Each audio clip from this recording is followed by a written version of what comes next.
बेटा। उठ जा नालायक, सुबह के 8 बजने को है, तुझे एग्जाम नहीं देना क्या? थोड़ी देर और सोने दीजिए ना पापा। तू उठता है या फिर मैं तेरे ऊपर पानी फेंकूं? रोज गधों की तरह सोता रहता है, पेपर की कोई टेंशन ही नहीं है। और एक हमारा समय था जब हम पेपर में फेल होने के डर से रात भर पढ़ा करते थे, सो ही नहीं पाते थे। तो क्या अब आप उसका बदला मुझसे लेंगे? मैं 15 मिनट बाद उठ जाऊंगा, आप प्लीज जाइए, मुझे डिस्टर्ब मत कीजिए। इतना कहकर रौनक रजाई ढककर फिर से सो जाता है। तू ऐसा नहीं मानेगा, रुक मैं अभी पानी लेकर आता हूं। बस फिर क्या था, इतना कहकर वो भागते हुए बाथरूम में जाते हैं और पानी की एक बड़ी सी बाल्टी लाकर रौनक के ऊपर फेंक देते हैं। पानी पड़ते ही रौनक झट से उठ जाता है। ये आपने क्या किया पापा? अब तो उठेगा नहीं तो यही करना पड़ेगा ना। वैसे थैंक्स डैड, आपके कारण ना अब मुझे नहाने की भी जरूरत नहीं पड़ेगी। चलिए अब आप माँ से बोलकर मेरे कपड़े निकलवा दीजिए, तब तक मैं ब्रश कर लेता हूँ। वैसे कल ना आप एक काम और करना, नहलाने के साथ साथ मुझे ब्रश भी करवा देना। ये ब्रश करने में ना मुझे बहुत आलस आता है। रौनक की बातों से अरविंद का मुंह खुला का खुला रह जाता है। वो अपनी पत्नी कमला के पास जाता है और रौनक की हरकतों के बारे में बताता है, जिसे सुन उसकी पत्नी हंसने लगती है। तुम अपने बेटे को समझाने के बजाय हंस रही हो। रौनक बच्चा है, धीरे धीरे सुधर जाएगा, आप क्यों उसके पीछे पड़े रहते हो? अभी नहीं सुधरेगा तो कब सुधरेगा? 10वीं क्लास में है रौनक, वो अब कोई बच्चा नहीं रहा। अरविंद की इतना बोलते ही वहां रौनक भी आ जाता है।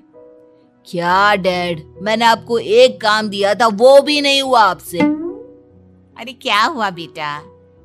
माँ, मैंने डैड से बोला था कि वो आपको बोलकर मेरे स्कूल की यूनिफॉर्म निकाल दे, लेकिन मेरे पीछे पड़ने के अलावा इनसे एक काम ढंग से नहीं होता।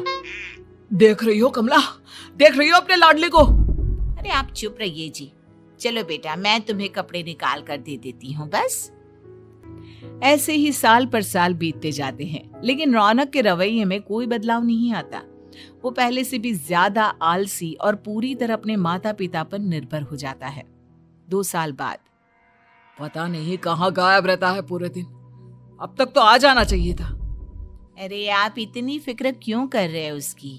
दोस्तों के साथ खेल रहा होगा, आ जाएगा अभी। ये कोई टाइम है खेलने का? 10 बजने वाले हैं, इतनी रात में कौन खेलता है? कमला कुछ कहती उससे पहले ही रौनक वहां आ जाता है। मम्मी जल्दी से खाना लगा दो, बहुत भूख लग रही है। तुम्हें तब तक खाना नहीं मिलेगा जब तक तुम बता नहीं देते कि इतनी रात गए कहां से आ रहे हो। ओ प्लीज डैड, अब आप एसी पे प्रद्युमन बनकर मेरे सर पर बंदूक लेकर मत बैठ जाना। अपनी फालतू की बकवास बंद कर और बता कहां से आ रहा है। माँ अब समझाइए ना डैड को। बता देना बेटा, इनको भी तसल्ली हो जाएगी। आप बोल रही हैं तो बता देता हूँ, मैं दोस्तों के साथ मूवी देखने गया था, इसलिए देर हो गई।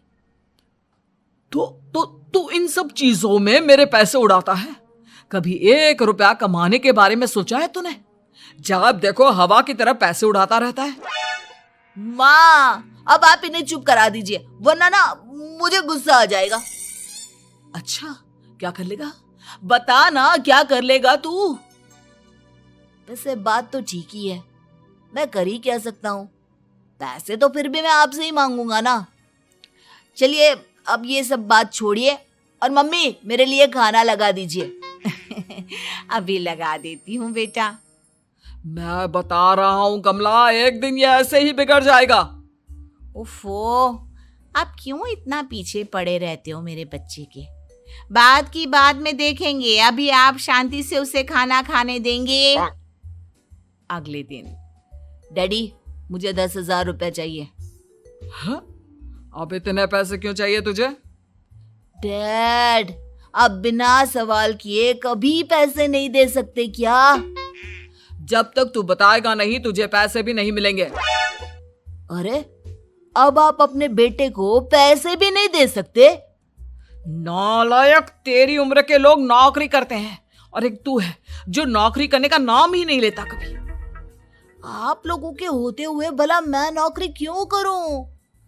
अरे हम कब तक पैसे देंगे तुझे? तुझे भी तो अपने पैरों पर खड़ा होना होगा ना। कौन सा उधार के पैरों पर खड़ा हूं? अपने ही तो पैरों पर खड़ा हूं मैं। इसी तरह रौनक दिन प्रतिदिन लापरवाह होता जाता है। उसकी लापरवाही को देखते हुए अरविंद और कमला अपने बेटे की शादी कराने का फैसला लेते हैं और 1 महीने के अंदर अंदर ही रौनक की शादी मेघा नाम की लड़की से करा देते हैं। शादी के कुछ दिन बाद, रौनक, मुझे एक अच्छी सी साड़ी चाहिए, आप ला दोगी ना? हाँ, क्यों नहीं। कितने तक की आती है साड़ी? यही करीब 5,000 तक की। तुम चिंता मत करो, मैं आज ही डैडी से पैसे मांगकर तुम्हारे लिए साड़ी ले आऊंगा। आप कब तक ऐसे ही अपने पापा से पैसे मांगते रहेंगी? कोई अच्छी सी नौकरी क्यों नहीं कर लेते आप? अरे डैड के होते हुए मुझे नौकरी करने की जरूरत ही क्या है? पर आप ऐसे कब तक उनसे पैसे मांगते रहेंगे? कुछ आपको अपने दम पर भी तो करना होगा ना। अब तुम भी बाकी लोगों की तरह मुझे ज्ञान देना शुरू मत कर देना। साड़ी चाहिए ना तुम्हें, मिल जाएगी बस। इतना कहकर रौनक अपने पिता से पैसे मांगने चला जाता है। डैडी, मुझे 5,000 रुपया चाहिए। अब 5,000 क्यों चाहिए तुझे? वो मेघा को साड़ी चाहिए थी।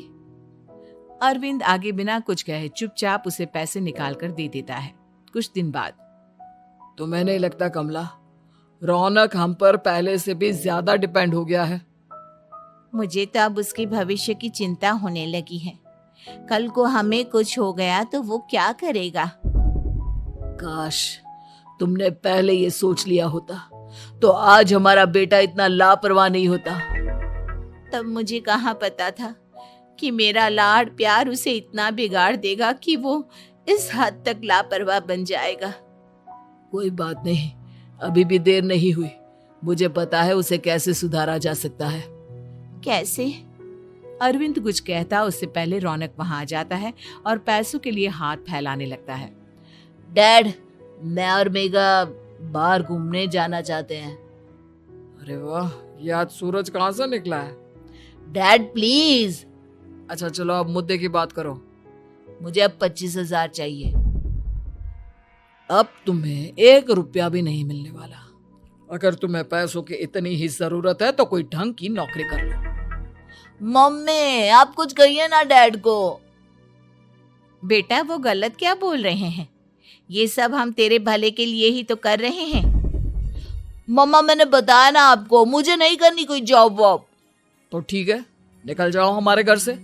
तुम्हारे जैसे लोगों के लिए मैंने ये घर खड़ा नहीं किया है। जितना ये घर आपका है ना, उतना ही मेरा भी है। मैं कहीं नहीं जाने वाला। जाना तो पड़ेगा ही तुझे, क्योंकि अब मैं तेरा कोई भी खर्चा नहीं उठाने वाला। ठीक है, मत उठाइए मेरा खर्चा, मैं अपने दम पर भी जी सकता हूँ। तो बेशर्मों की तरह अब तक यहाँ क्यों खड़ा है? अपना सामान ले और निकल जाए यहाँ से।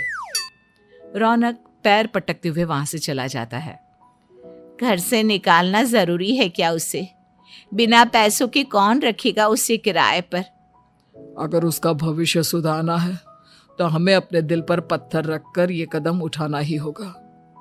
दोनों बात कर रहे होते हैं कि रौनक अपनी पत्नी के साथ एक बड़ा सा बैग लेकर घर से निकल जाता है, लेकिन घर से बाहर उसे कोई भी मुफ्त में अपने घर किराए पर नहीं रखता। अंत में थक हार कर वो फिर से अपने घर चला जाता है। क्या हुआ? थोड़ी देर पहले तो दहाड़ते हुए घर से निकला था, अब क्या हुआ? नहीं रखा ना किसी ने तुझे किराए पर? डैड प्लीज, मैं कुछ दिनों में कोई अच्छी सी नौकरी शुरू कर दूंगा। आप तब तक तो हमें रख लीजिए प्लीज। सुबह से रात हो चुकी है लेकिन कोई हमें रखने को राजी नहीं है। अब आप ही बताइए, इतनी रात को मैं मेघा को लेकर कहाँ जाऊंगा? ठीक है ठीक है, बहू की वजह से मैं तुझे घर पर रख रहा हूँ, लेकिन तू इस घर में एक बेटे की नहीं बल्कि एक किराएदार की हैसियत से रहेगा। 3 महीने है तेरे पास। इन 3 महीनों के अंदर अंदर मुझे तेरी पहली तनख्वाह हाथ में चाहिए, समझ गया? पक्का डैड, इन 3 महीनों के अंदर अंदर तो कोई बढ़िया सी नौकरी ढूंढ ही लूंगा मैं। ऐसे ही धीरे धीरे समय बीतने लगता है और अरविंद के दिए 3 महीनों में से 2 महीने बीत चुके होते हैं।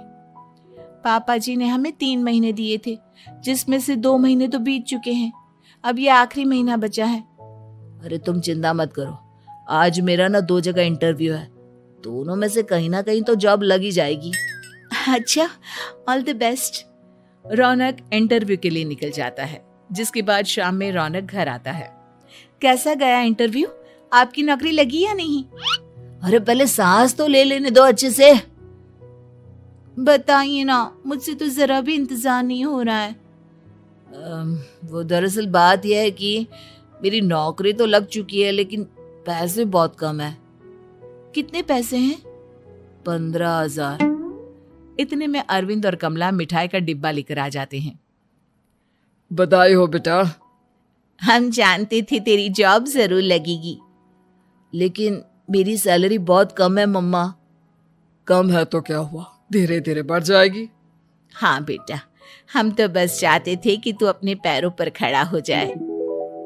मतलब अब आप मुझे घर से नहीं निकालेंगे?